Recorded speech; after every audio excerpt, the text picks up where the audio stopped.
Previously on Chat 62. What day did you graduate from boot camp? And what emotion were you going through? I graduated March 7th, 1997. March 7th, 1997. You went in November 4th, 1996. Yeah.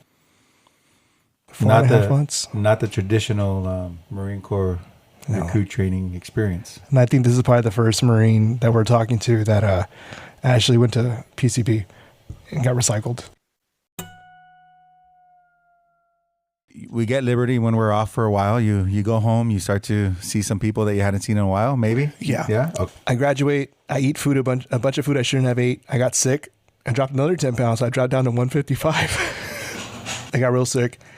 I went to go see the girl that I officially broke up with me, and she wasn't there at her house. I would go to her work. She wasn't there.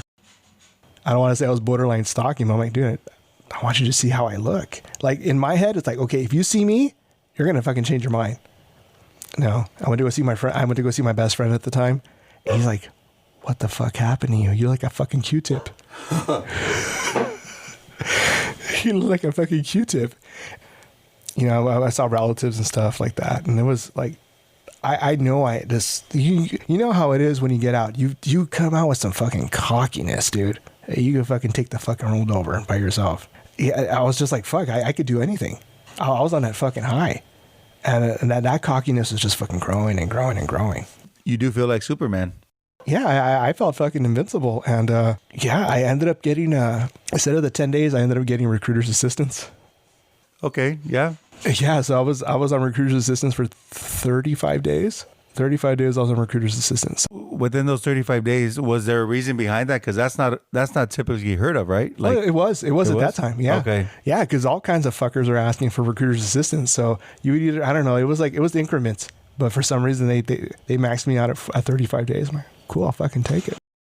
Was that 35 days on top of the 2 weeks that they give you after?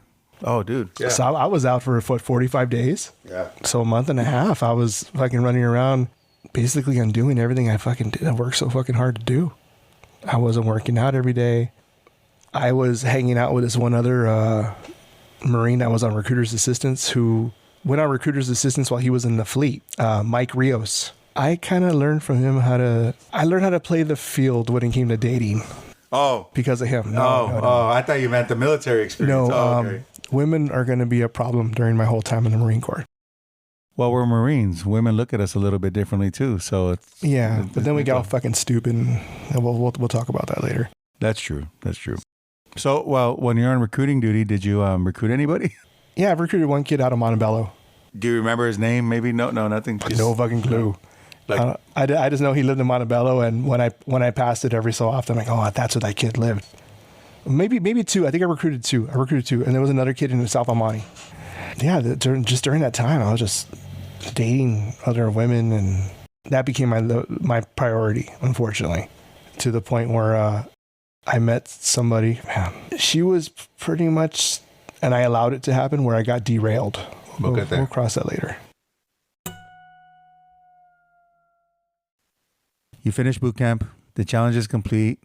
You have your recruiting duty for extended period of time. You recruit 2 people. You get promoted to PFC, MCT. How did you dominate that challenge? Well, 45 days of not doing much, I fucking hurt. Because I think immediately we go about motherfucker. I think it's within like the first week or something like that. You knew who was on recruiter's assistance because we all were in the back. We were all, or who started smoking again. We were all in the fucking back, and we got shit for it. Like, what the fuck were you doing? You and the platoon sergeant immediately knew y'all were on fucking recruiting duty, weren't you? Yeah, sergeant, we were just so fucking out of shape, dude. That's all. I don't remember much. During recruiter's assistance, I ended up meeting another girl. It got serious too quick, where I was engaged when I left. Wow. Yeah. Within that time? Like. Yeah. I got engaged pretty quick. I remember telling my mom, and this is just a big part. So this whole recruiting duty, I remember telling my mom was just disappointed. She was in shock. She's like, well, what can I do, mijo? I can't stop you. I just hope you're happy. My platoon sergeant in MCT, Corporal Kissick, talked me out of getting married. And then it was my best friend who talked me out of it in the San Diego airport after MCT graduation. So I don't have much memory of MCT. I just knew that, okay, I'm going to be going to Camp Lejeune for school, for PA school. And I remember my platoon sergeant talking me out of getting married. That's all I remember. I'd taken an awesome ass photo that I don't know where the fuck it's at. And I wish I could fucking find it. It's a badass fucking, like, remember you would take it with like your platoon? I'm holding that fucking rifle so fucking badass. Probably the only picture I have of me holding that fucking rifle badass. I don't remember anybody else who was in MCT with me, but God knows where the photo is. It's somewhere. And it will be found. And I'm sure, hopefully, someone that might have it is listening and they could share it with us. That would be nice. That would be. MCT, SOI, MCT school, and then going into MOS school. Yeah. Cam Johnson, North Carolina. How was that for you? Have you traveled before? Have you been outside of California? Other than Almani? Other than Ensenada, that was it. But if I was driving down, 4 hours or whatever it was my first time on a plane. Going back to MCT really quick, how was that experience like for you when you were trying the new weapons that we were introducing? Fucking awesome. Thank you for triggering that memory. I think my favorite weapon to fire was a grenade launcher. That was fucking fun. Because I think they shot off in colors, didn't they? Like when they would hit a target, they would go into a certain color, I think. Maybe? Or I'm not thinking. I think it was hitting, depending on what it hit, it would go off in a certain color. Yeah, so maybe. It could let us know sort of what. Yeah, that you're on target. Yeah. But that was the coolest thing. I think the second was 50 cal. That was fucking badass too. Dun, dun, dun. Yeah, dude, that was it was so cool just firing all those fucking weapons and of course throwing grenades. Oh, yeah, dude, that was fun. It's like fuck. The stress they put on you about throwing a grenade the right way and what could go wrong. Yeah, and the fact that that whoever's monitoring you basically has to give their life for you if you fuck it up. So the image behind throwing a grenade, sometimes a picture you would images with that ultimate last stance before you toss it, or the Al Bundy. Yeah. There we Al go. Bundy pose from 4 touchdowns, 1 game. Yeah, that's what it was, and you were like, yep. You just followed through, and you would squat down, hear the explosion, and then go do what you need to do, and go do it again. Yeah. So I'm glad we touched on that because it was exciting. Those were exciting times, and I don't ever think we'll ever have that opportunity again unless we go to Vegas and. I wanted to do that when we're living in Vegas too. I wanted to do that. I mean, there's still always that chance. You go to Cam Johnson, North Carolina, other than traveling to Ensenada. How was that experience like? Or what months were you there in 1997? I was there late April to the beginning of August. So I got spring and I got summer in North Carolina. And the reason why it took so long to pick up was because I was just waiting for other Marines to check in. So I was with Mac Company. Do you remember Mac Company? Oh, no, you weren't there. You fucking walked in and they fucking put you straight to school. I worked in I was with Mac Company, and that was a pickup platoon until we had more Marines that came in to form a class. That we had enough to form a class. Shit, it was almost about a month, maybe, that I was in Mac Company. But it was fun, though. It felt like college. Like you made friends with other Marines that were going to 0121, basically to PA school. Mac Company was fun because we were the cool Mexicans. We found a place that had skirt steak. I don't know, it was probably Stater Brothers or something. I don't know. And we were making carne asada. It was the first time I had a sip of beer, like ever. It was fun. I'm sure there's pictures of me somewhere where I'm throwing the West Side sign and fucking trying to be fucking cool. And we all did it. We all did it. You had to represent. Yeah, you had to represent, and we were the cool California Mexican Marines. It was a blast. I was engaged, not engaged a bunch of times. At North Carolina? No. No, to the same fucking girl. No, I know. What was your MOS? 0121, Personnel Administration. Spring break, we went to Myrtle Beach. Goddamn motherfucking Myrtle Beach. That was fun. It was just that introvert attitude came back in, and I didn't really do much. It was cool to go to South Carolina, and that was it. I remember hitting like little diners. I don't remember going to the beaches and doing stupid spring break shit or nothing like that. In my head, I was like, fuck, if I do something stupid, I'm going to get in trouble. There was always that mentality for me. Like, I was afraid to take the risks. Going to the Jacksonville Mall, fucking having our fucking barbecues, fucking bumping fucking Tupac. By the way, Jacksonville Mall is the greatest mall in the world. So if you ever had a chance to visit it, please do. North Carolina, Jacksonville. And then don't forget to stop by the Driftwood. That's right. Yes, you'll have a wonderful time. Just wanted to give a shout out to Jacksonville, North Carolina for those memories, you know. So you dominate that and you are finished. And I'm sorry. Oh, wait. Okay. Real quick. I remember landing into North Carolina and seeing how everything was so flat and there was just so many trees. And I was like, whoa, this is fucking different from the San Gabriel Valley. I thought that was so fucking cool. And I think that's where my love for being out in the woods came from, was being out on the East Coast. Like it was so peaceful. And I remember when we would PT around Camp Johnson, we would run out to the lake. Do you remember that? Yeah. That was so, and passing by where Motor T School was. Right. And Supply. It was just so peaceful. Like, I loved those runs. It was humid as fuck, but I love those fucking runs. I was still running a 19-minute 3-mile PFT, but it was just so peaceful. I love those fucking runs. That's what I probably remember most out of more than spring break or, you know, the other stupid shit, you know, going to the fucking filling station, fucking E-Club. It was just the runs, running around base. It was just so fucking beautiful. So beautiful. I agree with you. Yeah. I think I fell in love with nature there too, because I had never really experienced it that way. I remember that lake. It was huge.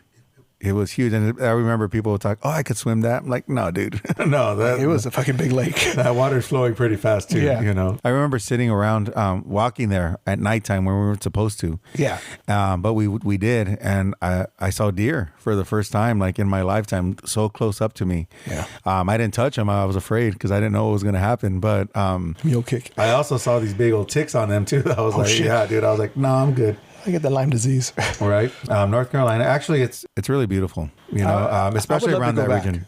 I would love to go back. Just to sort of revisit, you know, and see if it's the same feel, right? I mean, because I remember showing up to the airport and it was just dead empty. Yes. Yeah. That airport was so small. It was scary in a way because I was like, where do I go? Where do I walk out to? And who do I speak to? And I didn't see any cabs, you know? So I was like, I didn't know who to call. It was just like I was in an environment by myself for the first time.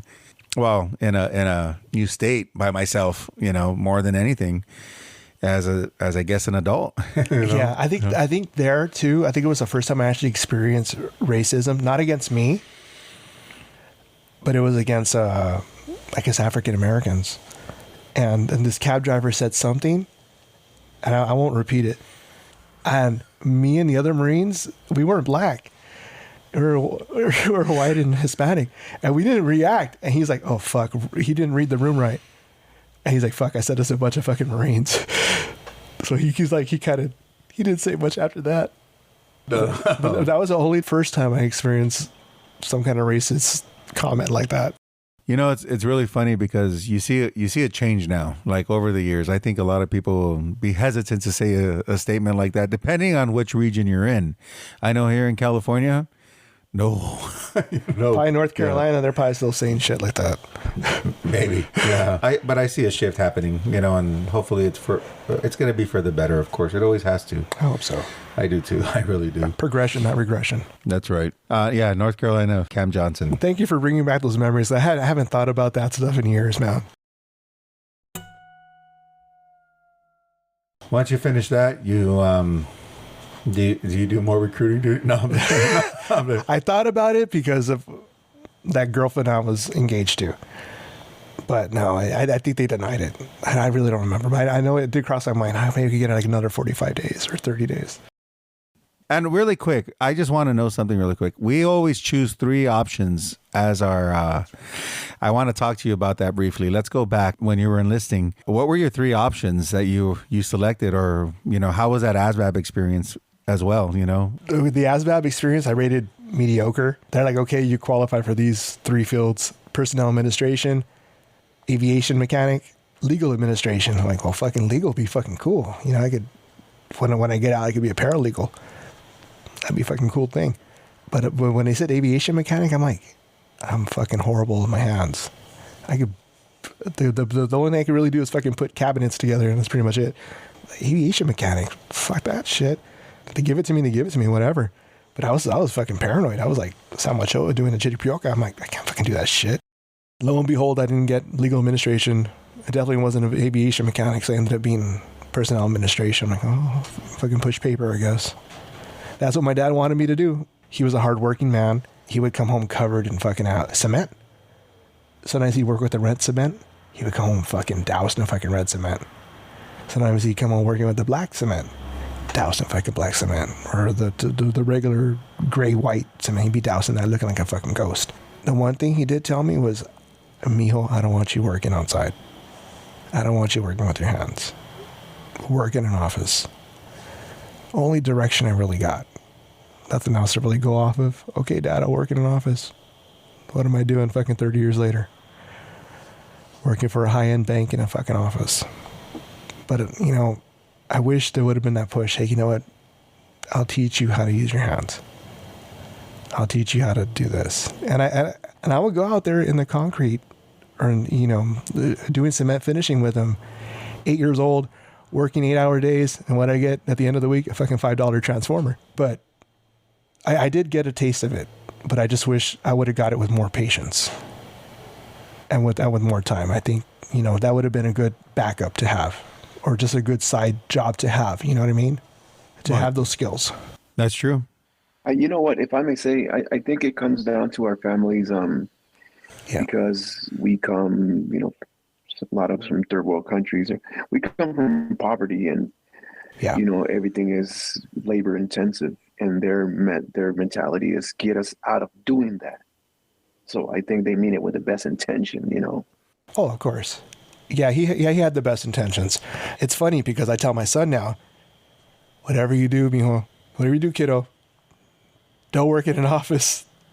Pursue your dreams, and I will push it in the max. And the same goes for my daughter. Don't get stuck working in an office. Pursue your dreams. If you want to be a vet, it's in an office, whatever. But you'll be a vet. If you want to go into child psychology, fucking go for it. With Jacob, you know how Jacob is. He wants to be a marine biologist. Fucking do it. That's wonderful. Go to Santa Cruz. Go to UC Santa Cruz. Fucking go for it. I don't want you guys getting stuck working in a fucking office, pushing fucking paper. It's a great job, but I know there could have been something out there better for me. You finished that journey, and you're starting your new one at your new duty station. Which one are you representing? 5th Marines, Camp San Mateo, 62 area. The headquarters company. When you were there, part of the 6-2 is a tribute to our time at the 62 area of Camp Pendleton, which is basically a area where it's housing a lot of infantrymen, as well as combat engineers, motor T, armory personnel, and a wide range of other things. But it's geared towards infantry units, Victor units specifically, that do see overseas time for the most part. Almost guaranteed. You were probably there in the talks when they were talking about wanting to consolidate some of the major... I got to headquarters company. When did you get your headquarters company? I got to headquarters company in August of 1997. I didn't graduate top of the class at PA school. I was, probably I think the bottom 3. I think it was maybe, one was Okinawa, somewhere in Lejeune, and the other selection was Camp Pendleton. Me being in love at the time, what did my stupid ass fucking pick? I'll go back to Camp Pendleton and I'll be close to home. And then I realized, I want to be at the outskirts of Camp Pendleton, more closer, to southern Orange County. Fuck, that's even closer to home. I'll take it. I'll be next to my fucking girlfriend. So I took it, not realizing I'm going to be attached to a grunt unit. And I reported there August of 97. I don't know, I think I was probably engaged once again. I don't know. I kept calling it on and off. I got there. I remember getting to main site. I'm sorry. Seeing my guide from boot camp and seeing how much he had fucking changed his mentality. He wasn't that hard ass motherfucker that graduated. We had the company guide, you know, that meritorious, whatever. He was just, he didn't give a fuck anymore. I was like, fuck, what the fuck happened to you between graduation and right now? He wasn't that hard-nosed. He wasn't hard-nosed anymore. I'm like, fuck, dude, something changed him. So I remember taking that with me and getting, you know, and taking that. We dropped them off somewhere in Mainside. They drove me all the way to fucking Camp San Mateo, 62 area. I remember the driver saying, this is a grunt unit. You're going to be working with the grunts. I'm like, shit. All right. But I'm in California. I'm next to my girlfriend. Whatever. I checked in, and my personnel chief was Staff Sergeant Danny Acosta. Oh, I think when he got out, I think he may have been a first sergeant. He was a former drill instructor. He was hard ass. Like, he was gung ho. He wanted to do everything the grunts did. So when they would have exercises to go fire weapons, we got volunteered. To do spy rigging, we got volunteered. To do fucking the humps and shit like that, got volunteered. CACs got volunteered. Explain what sky rigging was. They would basically attach you to a rope, and the helicopter would take off, and he would fly you from the helipad all the way out to the ocean, come back around, back to the helipad. Yeah. Yeah. Yeah. How was that? Yeah. Yeah. So yeah, he was really gung ho, and it was, at the time I was like, "Fuck, why are you doing this, dude? We're just fucking pushing paper." But now I got it now after the fact. Like, he really wanted us to have that Marine Corps experience, even though, you know, we were stuck fucking pushing paper. I was SRB clerk, audited the Marines' records, checked them in, marriage packages, audited their pay, all that stuff. And that was at the headquarters. That was at CONAD, yes, Consolidated Administration. Do you remember your leadership during that time? Well, my personnel chief, Staff Sergeant Danny Acosta, his NCOIC was a Lance Corporal at the time, Andres Escanuela. He was from Dallas, Texas. So that's when I started hearing all the y'alls and yars and any derivatives of that word. There was a Lance Corporal Christopher Treadaway. I worked with Lance Corporal Fernando Zapian and Lance Corporal Sean Muniz. Sean Muniz ended up becoming a lifer. That was pretty cool. Being there gave me a taste of how, and I see it different now, but at the time, I saw how easy it was to say too much and get fucked for giving too much information. Even to those guys, like, coming in fucking fresh-eyed, wide-eyed, and bushy-tailed, hey, I'm engaged. And they use that shit against me. Or they would use my weaknesses against me. I'm like, fuck, I thought I could trust you guys. And there was only a couple, and I won't throw names out there, that kind of did me dirty like that. I think that's where my DTA, don't trust anyone, policy came in during that time. I kind of adopted that from Stone Cold Steve Austin. The more I said, the more I got fucked, you know? I just learned just to close up and not say much. And it all taught me lessons. I think I let my relationship get in the way of the Corps too, those first 3 years. Because that really does tie in when I should have been focusing on my mission of being a Marine. And, you know, doing my enlistment and beyond.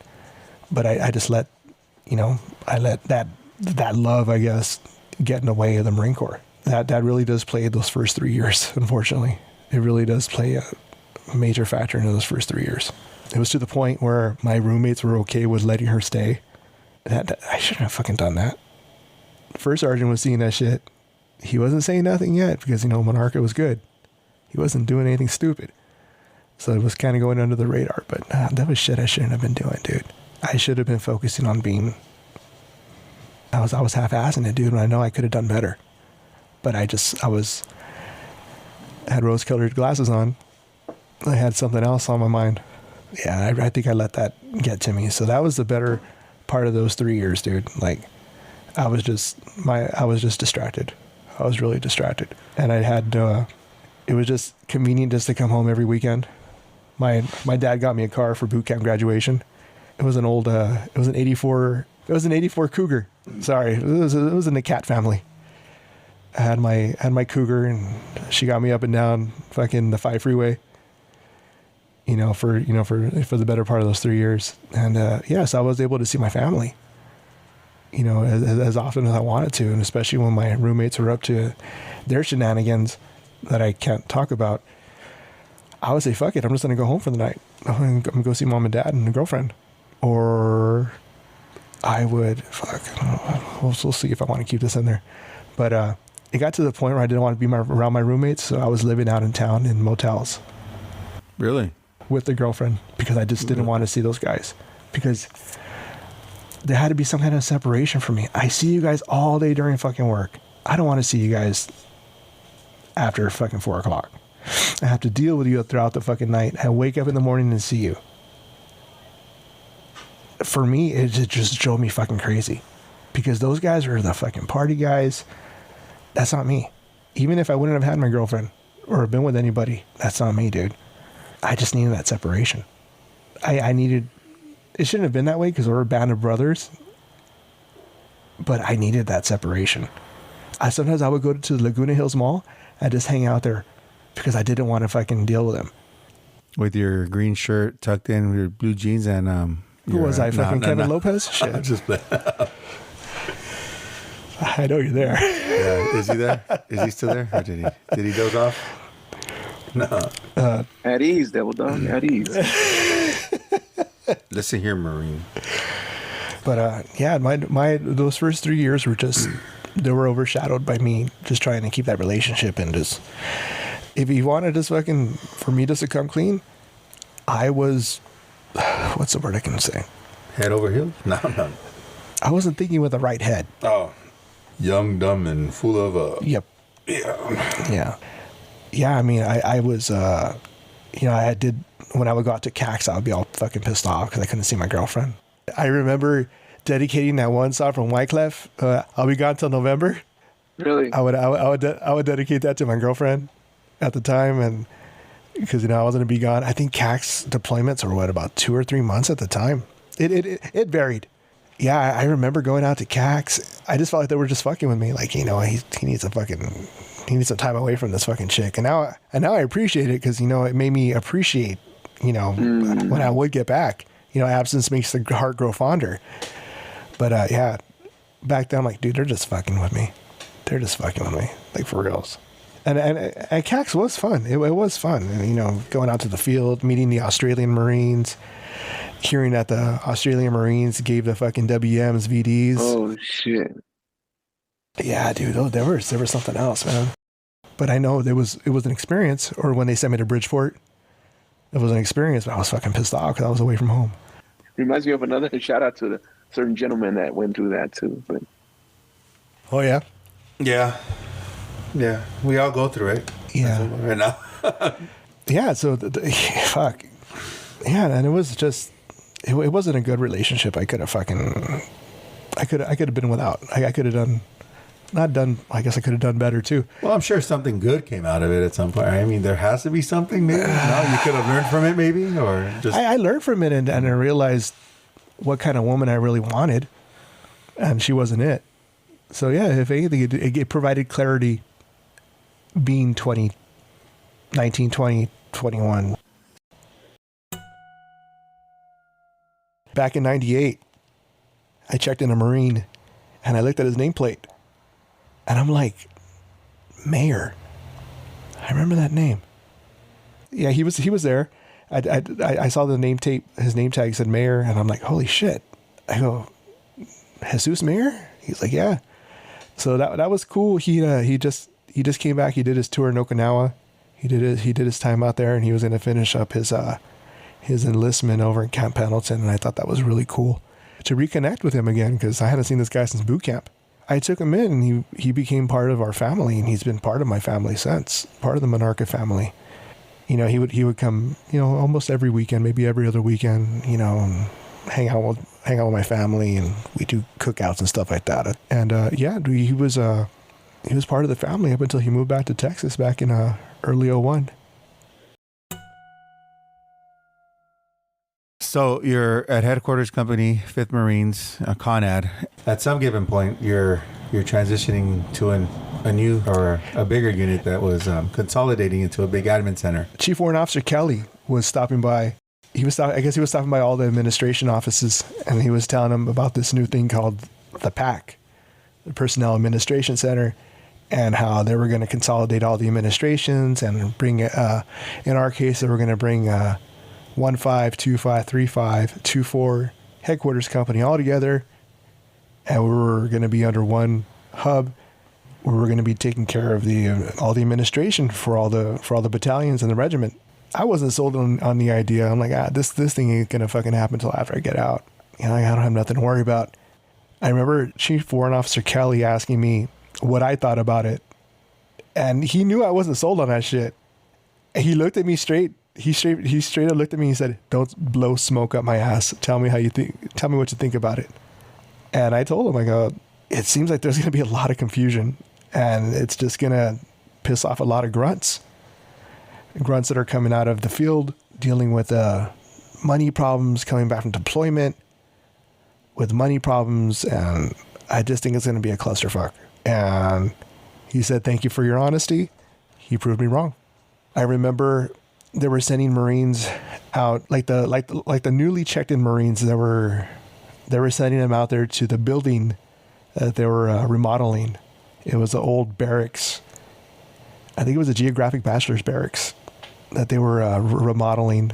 They were sending the newly checked in Marines and the junior Marines to go work on this building. Luckily, I lucked out of it because I had a year left, so I wasn't considered a junior Marine anymore. So all our newbies went there. Radcliffe, Hoffa, Estrada went out there, and all you guys were all making friends, and I guess you guys had an advantage of that. Not so much for me. It was cool meeting Estrada because he was from Almani too. We got a phone call in the office one day at the CONAD. They said, "We have a Marine here. Do you want him? Straight out of school, PFC. Do you want him?" Oh yeah, we could use another body. We're gonna do this pack thing anyway. I went down to Horno to go pick him up. Was it the 51 area? And I went to go pick him up. I'm like, "So am I. I'm from Almani too. Why are you saying it like that?" I'm like, "That's why I say it." Almonte. And we talked the whole way. Yeah, that was a fucking South Almani. And yeah, we connected pretty quick. I think he ended up being my roommate at one point too. Me, him, and Jesus Mayer. We were roommates. Mayer worked in the S2. He was the one that I was the best man for, or groomsman for. Yeah, he tried to play himself off as a badass and shit. That's a good clip. El Monte. Is that when you guys met Staff Sergeant Rob, I think? Oh my God, Dirty Rob. Sergeant Rob. Dirty Rob was still there. I guess we can go on a spiel about Dirty Rob real quick. Horace D. Robertson, that was his name. He had the nickname Dirty Rob, and we weren't too sure why. We heard once that he went during CAX, he went with another Marine to one of the hotel rooms, and I guess he was. And it's okay. It's not as bad as you think it is. But the other Marine he went with was I'll keep his name out of it. He had some female friends, and they were gonna all meet up and party, right? Fucking Dirty Rob went there with some fucking orange chicken noodles, and it's fucking funny because you're having it right now. Sitting on the fucking bed, having that fucking bowl in his fucking belly, and he's just eating that shit. He didn't give a fuck about the fucking girls that were there. He's like, shit. He's like, I'm a motherfucking chicken and noodles. That's funny. But I don't know why they called him Dirty Rob. I don't think God knows what he did during his time. He was one of those 20-year staff sergeants. I could talk. There could be a whole fucking section about Dirty Rob. Cholo. No. You motherfucking Cholo. Get the fuck out of here. Yeah. Before you get back into the serious mode, tell a story about so when Estrada came and then Dirty Rob fucking said that and something about it. You told me that Monarca, Estrada didn't want to go to work or something. He was thinking about maybe go UA or some shit because of Dirty Rob. Oh yeah, because he didn't know Dirty Rob like the way we knew Dirty Rob, and he was afraid of Dirty Rob because Dirty Rob would just he singled him out because he came in with that fucking homeboy attitude. That's funny. And Estrada he's like, fuck. He's like, I don't fucking want to go to work anymore.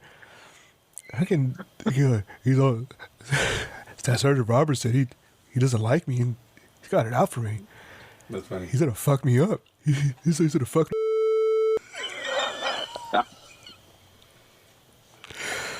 Oh, fuck. That'd be a good shirt.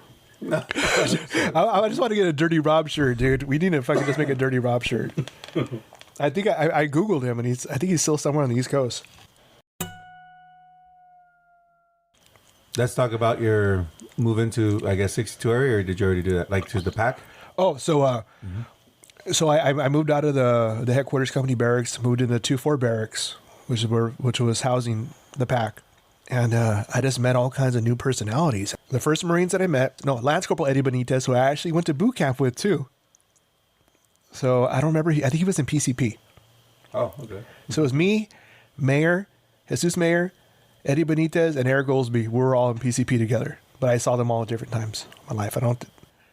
Benitez was Chief Warrant Officer Kibbers's guy in personnel. Like, that was the go-to. Oh, go to Benitez, go to Benitez, go to Benitez. I'm like, fuck it, okay, I'll bow out.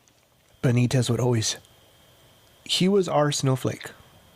When the shit hit the fan, I can't take this right now. And he would literally walk out and go to his fucking barracks. Wow. Okay. Leaving me with Samachoa, Cepeda, Rivas. I never led anybody before up until that fucking point. For some reason, it was too much for Benitez. He ended up leaving. I think he went to Horno. And new joints got put on my shoulders. And I'm like, fuck, I've never done this before. Like led. I've always had to do it on my own or somebody telling me what to do. But I never had experience in leadership before. So, given from all my, I hate using this fucking word too, but all my traumas from the other Marines I was dealing with at CONAD, I told myself, okay, I'll do this, but I'm going to do the opposite of what was done to me. And that's what Tippins mentioned in his second episode. And I dealt with different personalities. I learned how to navigate around Samachoa, the way he was, Rivas, the way he was, Cepeda, communicating with Unit Diary, travel claims, communicating with information management, and then whoever was in the front as well. Can't remember at this time. QA, I know. QA. So it was a brand new thing for me. It was, meal cards. Yeah, of course, meal cards. Hey, Lopez. Oh, shit, he's right here. Hey, yeah. So I give a shout out. I give a live shout out to Lopez. those are significant names that you've mentioned because, I know you still communicate with many of those today. Yeah, and it's a trip because I don't really keep in touch with the Marines from the 3 years prior. Maybe one. He got a hold of me maybe like last year or 2 years ago. But other than that, it's been you guys. Like the pack, that 1 year was, in spite of me getting injured right before the pack formed, which we haven't talked about yet. Shit. That was the best year in the Corps. I was free of my girlfriend. I felt like everything was clear. Like, fuck. And then I get injured. And that fucked everything up. Like, I kept it low key that I wanted to re-enlist because I did like the pack idea, even though I was doubting it in the beginning. Mm-hmm. But it worked. But, the injury derailed everything. But I actually let these guys be my friends. And I didn't want to. But I let them be my friends. And I was taking them to San Clemente, to Calafia Beach. I would take them to fucking Laguna Hills fucking mall. I stayed clear of fucking Oceanside. Fuck Oceanside. But I wanted to keep the morale up. That's what I wanted. I didn't want it forced. If you wanted to hang out, fuck, let's fucking go. If you don't, I'm not going to fucking force it. I'm not going to make you fucking feel bad. Because that was put that pressure was put on me during the CONAD years. It was a great year, dude. Up until I got my, the surgery that ended it all. What's that injury that you mentioned about? I had an injury to my right foot, damage to sesamoid bones underneath my big toe. They had to be removed. I didn't say anything about it initially. It felt like like a bone spur. There was just this weird better part of 3 months. Until a boots and utes run, and my foot just gave out. Everybody thought I was faking it. But I didn't say anything for 3 months. I was PTing on that thing, and it was killing me, dude. Finally said something because my foot gave out during the boots and utes. I was going back and forth to Naval Hospital. They were trying different methods, physical therapy. They injected steroids into my ankle, which hurt. Steroids into in between the toes. It was horrible. I felt nobody believed me. That's what sucked. I felt nobody fucking believed me. Like, I'm talking about leadership. Didn't believe me. Maybe Kibbers, because he was I think he was light duty too or something. So I think he believed me, but like Frias didn't believe me. Staff Sergeant Johnson didn't believe me. No one fucking believed me. Yeah, it was what it was. I had to come to terms with it. And like, okay, they're gonna ride me off into the sunset whether I like it or not. But it's just like, okay, time it was May. Discharge date was in November. I'm like, dude, just fucking let me stay in for the next 6 months. Put me on fucking light duty. Don't fucking medically discharge me. No, they let me ride my whole enlistment through. So I got R3P, whatever that medical discharge is, but it's honorable under medical conditions. No, it's okay. It's honorable. It's still honorable. That's what I wanted, dude.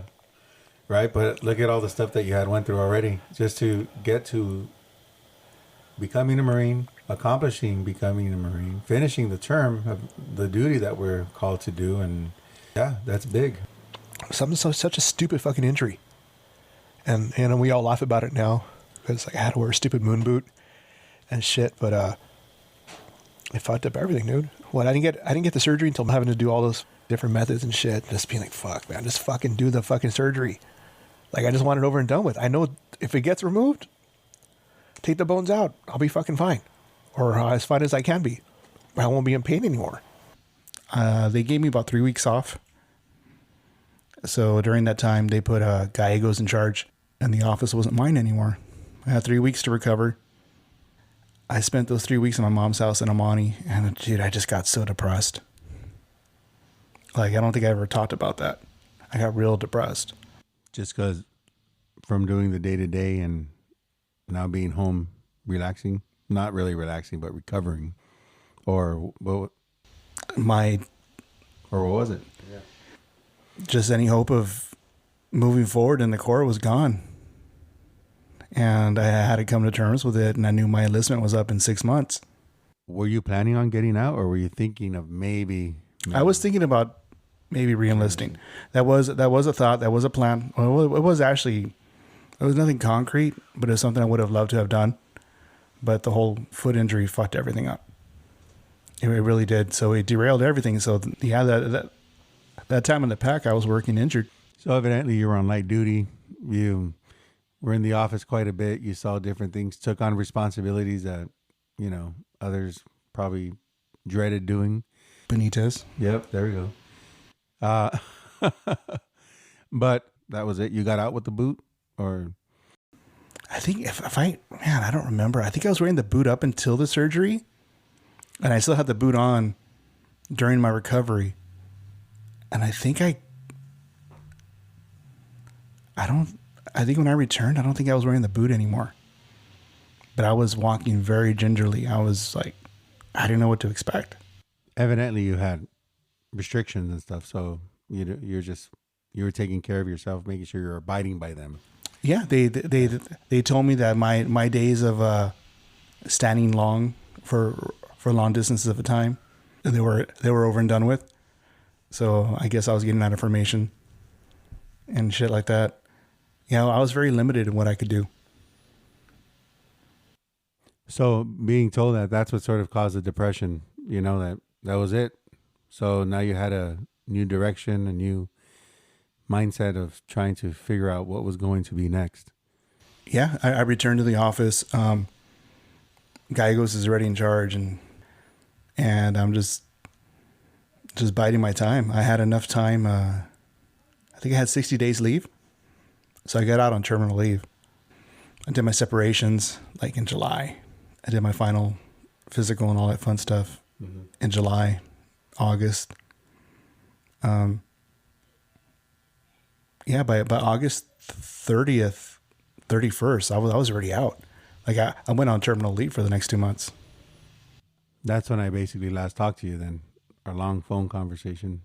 Yeah. I was overseas in Japan. I think so. Partying.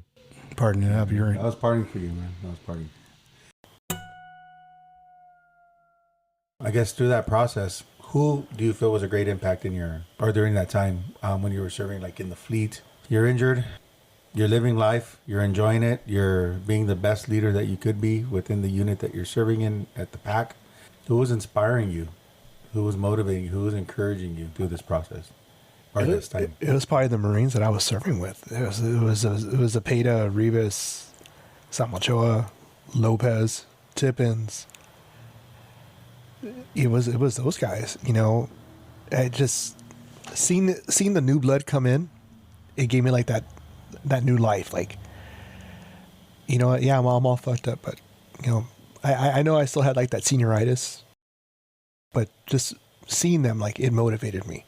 Like, they were the ones that I was pushing for. Like, it wasn't me trying to impress Chief War Officer Kibbers, because I already wrote off a lot of things at that point. He was a good man, and he provided me that guidance. Probably could have been a little bit more, but he did provide me how to, like, talk to certain Marines that weren't giving their 110%. I won't give any names. So he was, you know what? Let's go with Chief War Officer Kippers. He was the one that provided that leadership for me. But seeing the Marines every day, that's what kept me going. It was that camaraderie, I think, that helped out, that gave you that extra boost, and you were down. Like, someone might have seen you, might have been a little down, and like, hey, let's go play basketball, or let's go to the gym, or let's go to the chow hall, just to have that conversation, or how you been? Cool, all right, and that's it. That's all you needed. Yeah. Just to be able to, yeah. Kevin. Yeah, what's up?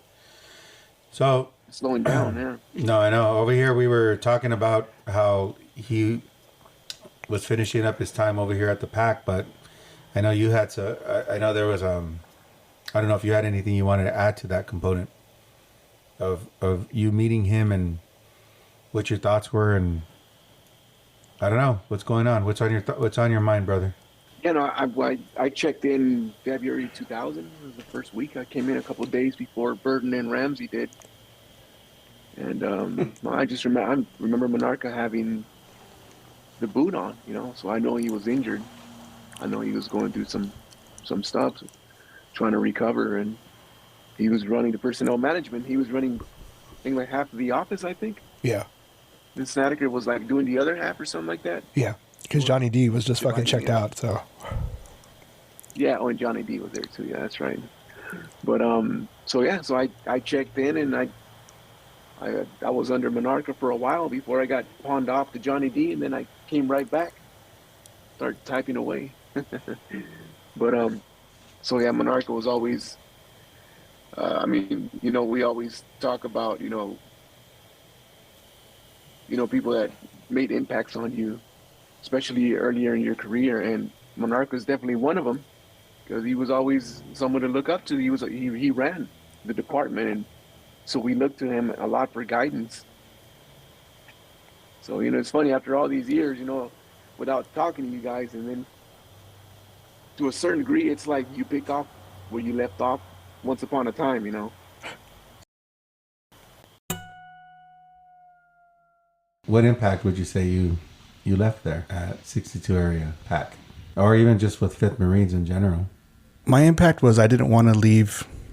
I didn't want the Marines that I had under my watch to go through what I did my 3 previous years, and I hope that they knew that I try to make it as not military as much as possible. If that, I know what you mean. Yeah, I mean, I wanted them to remember, hey, you know what? You guys are still young men, and you guys can still do your thing. You know, and I don't know if this is right or wrong, but I wanted them to know that the Marine Corps wasn't 24/7. I mean, because once your enlistment was up, you know, there were Marines that got out that couldn't let that mentality go. Whether it was your short-termers, your long-termers, they couldn't let a certain piece of that go. And I didn't want them to have to deal with that every day. Even though, you know, I dealt with, you know, with the pack for what, a year? But I wanted to teach them that wasn't 24/7. I didn't want them to feel like this is all you have and that's it. Like, no, I wanted them to have lives outside the Corps. And that's what's hard, because they drill it in you. Oh, you're a Marine 24/7. You are, you know, in essence, you and still now to this day, we're called out differently. You know, you were in the Marines? Oh, yes, you know, but we're looked at differently too, held to a different standard. Yeah, they still look at you differently when when they find out that you served. Yeah, they do.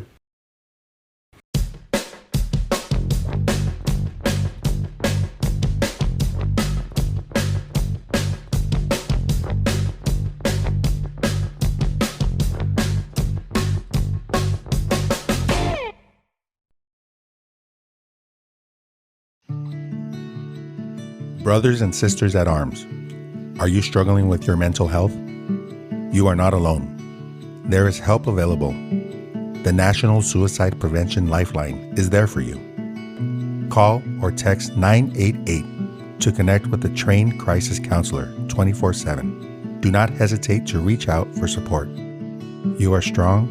You are loved. Semper Fi.